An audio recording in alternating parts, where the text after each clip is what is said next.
Hello student, welcome to my YouTube channel Chauhan quantum classes. आज के video में हम NCERT गणित कक्षा 10 की एक्सरसाइज 4.2 के उदाहरण पढ़ेंगे। उदाहरण नंबर 5 है, द्विघात समीकरण 3x² minus 2 root 6x plus 2 बराबर 0 के मूल ज्ञात कीजिए। उदाहरण 5, इसमें दी है द्विघात समीकरण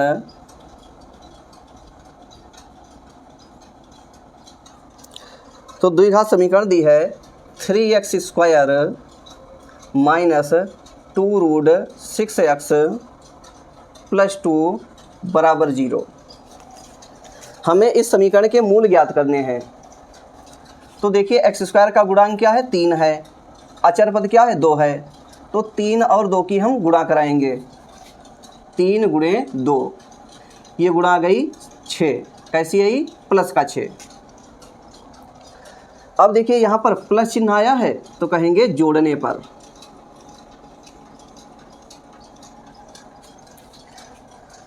हमें लाना क्या है, हमें लाना है 2 रूट 6। तो 6 को हम लिख सकते हैं रूट 6 इंटू रूट 6। तो जब रूट 6 में रूट 6 जोड़ेंगे तो ये आ जाएगा 2 रूट 6। हमें लाना क्या है, हमें जोड़ने पर लाना है 2 रूट 6। तो देखिए ये आ गया 2 रूट 6 और गुणा करने पर क्या आ जाए, 6 आ जाए। तो रूट 6 इंटू रूट 6 बराबर, तो देखिए रूट 6 इंटू रूट 6, रूट हट जाएगा, क्या बचेगा, 6 बचेगा। कैसा, प्लस का। तो ये सही है, ठीक। अब लिखेंगे 3x² माइनस 2 रूट 6। ये देखिए 2 रूट 6, इसकी जगह पर लिख देंगे root 6 plus root 6। Root 6 plus root 6, ये लिख गया 2 रूट 6। x लिखा है, x लिख दिए, प्लस 2 बराबर 0। 3x², देखिए ब्रैकेट के पहले माइनस का चिन्ह है तो ब्रैकेट हटाने पर ये रूट 6 माइनस का हो जाएगा और ये रूट 6 ये भी माइनस का हो जाएगा। तो माइनस रूट 6, इसमें x गुणा कर रहा है तो x लिख दिए। ये रूट 6 ये भी माइनस का हो जाएगा तो लिख दिए माइनस रूट 6। इसमें भी x गुणा कर रहा है तो x लिख दिए, प्लस 2 बराबर 0। अब देखिए 3 को हम लिख सकते हैं रूट 3 गुणे रूट 3। x² लिखा है तो x² लिख दिए, माइनस रूट 6 को हम लिख सकते हैं रूट 2 गुणे रूट 3। x लिखा है तो x लिख दिए, माइनस ये रूट 6 है, यहाँ भी लिख सकते हैं हम रूट 2 गुणे रूट 3। x लिखा है, x लिख दिए, प्लस 2 की जगह पर लिख सकते हैं रूट 2 गुणे रूट 2 बराबर 0। ये रफ वर्क है, मिटा दें इसको। अब देखिए 4 पद हो गए तो 2 पद ये अलग करेंगे और 2 पद ये अलग करेंगे।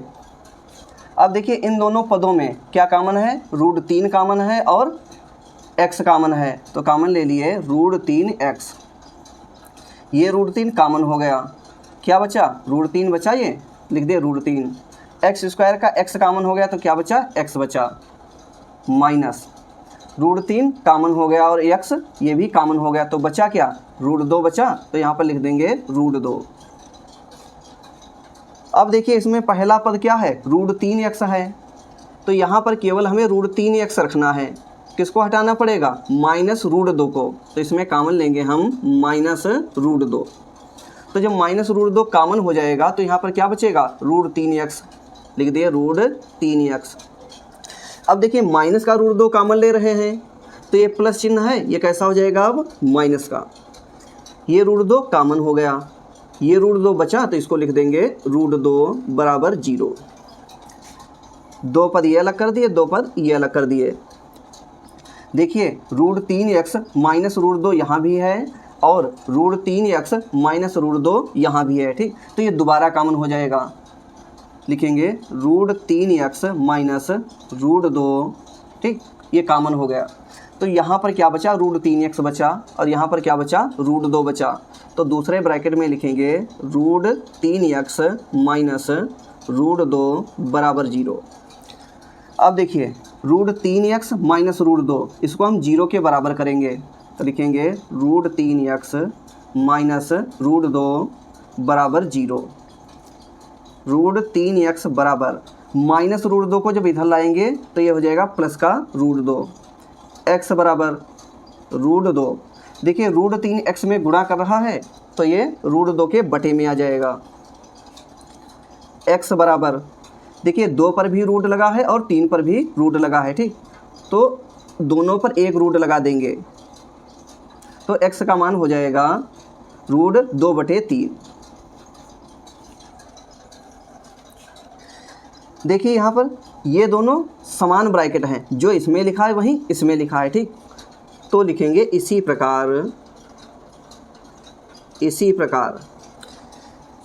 इस वाले को हम 0 के बराबर करेंगे तो लिखेंगे √3x माइनस √2 बराबर 0। तो इसको जब 0 के बराबर करेंगे, देखिए दोनों ब्रैकेट क्या है, समान हैं, तो इससे भी x का यही मान आएगा, ठीक, तो लिख देंगे x बराबर √2/3। देखिए दोनों ब्रैकेट समान हैं, इसको हल करने पर जो x का मान आया है वही मान इसको हल करने पर आएगा, ठीक, तो लिख दिए x बराबर √2/3। अब लिखेंगे समीकरण के मूल। तो देखिए समीकरण का एक मूल कितना आया है, √2/3, √2/3 तथा दूसरा मूल ये भी √2/3 है, √2/3 है। आप नोट कर लीजिए।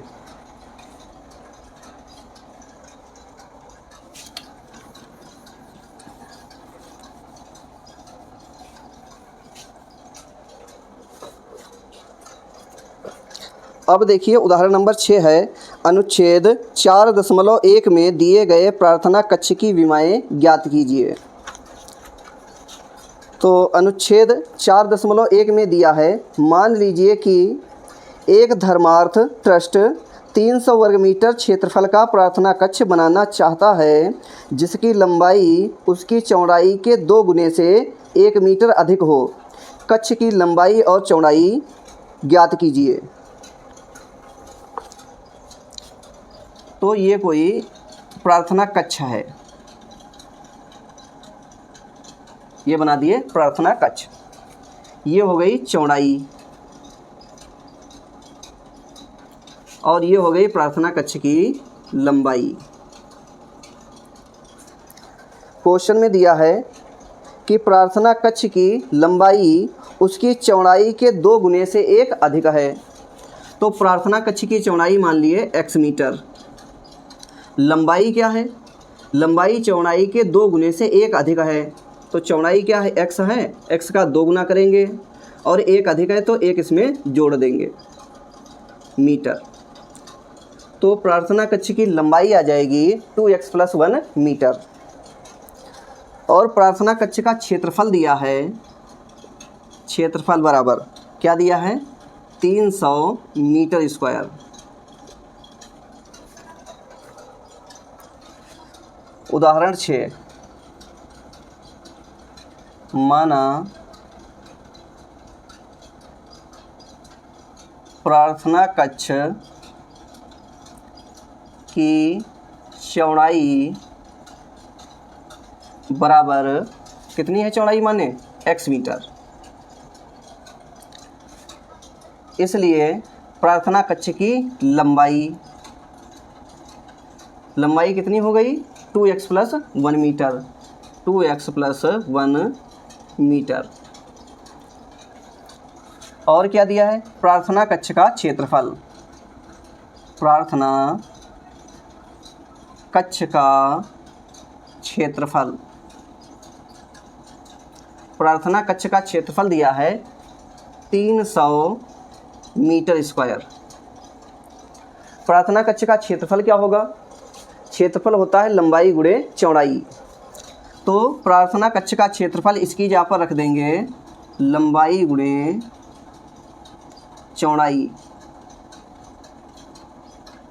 बराबर 300। लंबाई देखिए कितनी है, 2x + 1 मीटर गुणे चौड़ाई कितनी है, x मीटर, तो x रख दिए बराबर 300। अब x जब 2x में गुणा करेगा तो ये हो जाएगा 2x स्क्वायर प्लस x जब 1 में गुणा करेगा तो ये x हो जाएगा बराबर 300।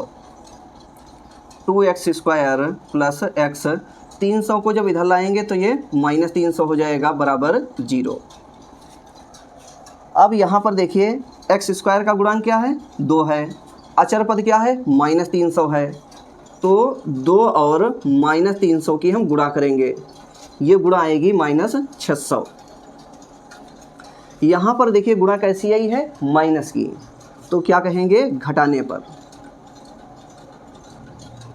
अब 600 के फैक्टर कर लो, 2 से काट दो, 2 तियाँ 6, ये 2 जीरो नोट कर लिए, फिर 2 से काट दो, 2 एक कम 2, बचा कितना 1 हो गया 10, 2 पंचे 10, ये जीरो उतार लिए, फिर 2 से काट दो, 2 सती 14, बचा कितना 1 हो गया 10, 2 पंचे 10, 3 से काट दो, 3 दूना 6, बचा कितना 1 हो गया 15, 3 पचे 15, फिर 5 से काट दो, 5 25, इसके बाद फिर 5 से काट दो, 5 एकम 5। हमें देखिए लाना क्या है, तो यहाँ पर देखिए x का गुणांक नहीं दिया है तो क्या मानेंगे हम 1 मान लेंगे, तो हमें क्या लाना है, हमें 1 लाना है, यहाँ पर लिख रहे हैं हमें 1 लाना है। तो इन गुणनखंडों से हम 2 ऐसी संख्याएं प्राप्त करेंगे जिनको घटाने पर 1 मिल जाए। तो 2 दूना 4 दूना 8 तियाँ 24, ये गुणा क्या आ गई 24 आ गई, और 5 25, ये गुणा 25 आ गई। तो 2 संख्याएं कौन सी हो गई 25 और 24। अगर हम 25 से 24 घटा दें तो हमें क्या मिल जाएगा 1 मिल जाएगा, और गुणा करने पर क्या आ जाए -600 आ जाए। तो 25 गुणे -24 बराबर क्या गुणा आएगी -600। ठीक, तो ये सही है। लिखेंगे 2x स्क्वायर प्लस 1 की जगह पर रखेंगे 25 -24, 25 -24, इसके बाद x लिखा है तो x लिख दिए, -300 बराबर 0। 2x स्क्वायर प्लस 25 में जब x गुणा करेगा तो ये हो जाएगा 25x, इसके बाद जब -24 में x गुणा करेगा तो ये हो जाएगा -24x, -300 बराबर 0। अब देखिए 4 पद हो गए, तो 2 पद ये अलग करेंगे और 2 पद ये अलग करेंगे। इन 2 पदों में देखिए क्या कॉमन है, x है कॉमन, तो x कॉमन लेंगे, यहाँ पर क्या बचेगा 2 बचेगा, x स्क्वायर का x कॉमन निकल गया तो x बचेगा, प्लस 25 x ये कॉमन निकल गया। अब देखिए यहाँ पर क्या है 2x है, तो यहाँ पर भी हमें 2x लाना है। तो इसमें अगर हम -12 कॉमन ले लें तो यहाँ पर क्या बचेगा 2x बचेगा, तो क्या कॉमन लेंगे -12, तो जब माइनस चिन्ह कॉमन लेंगे तो ये प्लस का हो जाएगा, और जब 12 कॉमन लेंगे तो 24 को जब हम 12 से भाग करेंगे तो 2 आएगा, और x बचा है तो x लिख दिए। देखिए माइनस का 12 कॉमन ले रहे हैं तो ये माइनस प्लस हो जाएगा, 300 को जब 12 से भाग करेंगे तो 25 आएगा बराबर 0।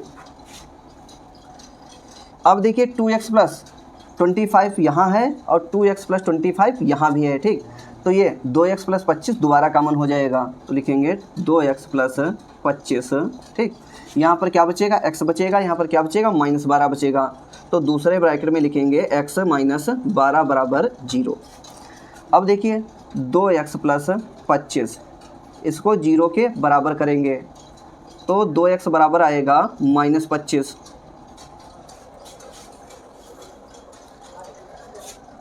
ये रफ वर्क है। अब देखिए इसको इधर लगा दें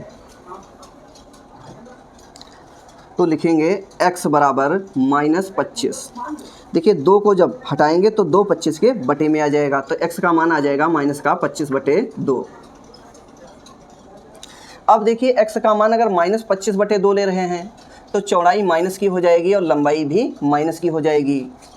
हम जानते हैं कि कभी भी लंबाई और चौड़ाई माइनस की नहीं हो सकती है, तो x बराबर -25/2 संभव नहीं है, संभव नहीं है, यानी x का मान आप माइनस का नहीं ले सकते हो। क्यों नहीं ले सकते हो? क्योंकि x का मान अगर माइनस का लोगे तो चौड़ाई माइनस किया जाएगी और लंबाई भी माइनस किया जाएगी, ठीक, इसलिए आपको ये मान नहीं लेना है। अब x माइनस 12 को 0 के बराबर करेंगे तो x माइनस 12 बराबर 0, x बराबर क्या आएगा? 12 आ जाएगा।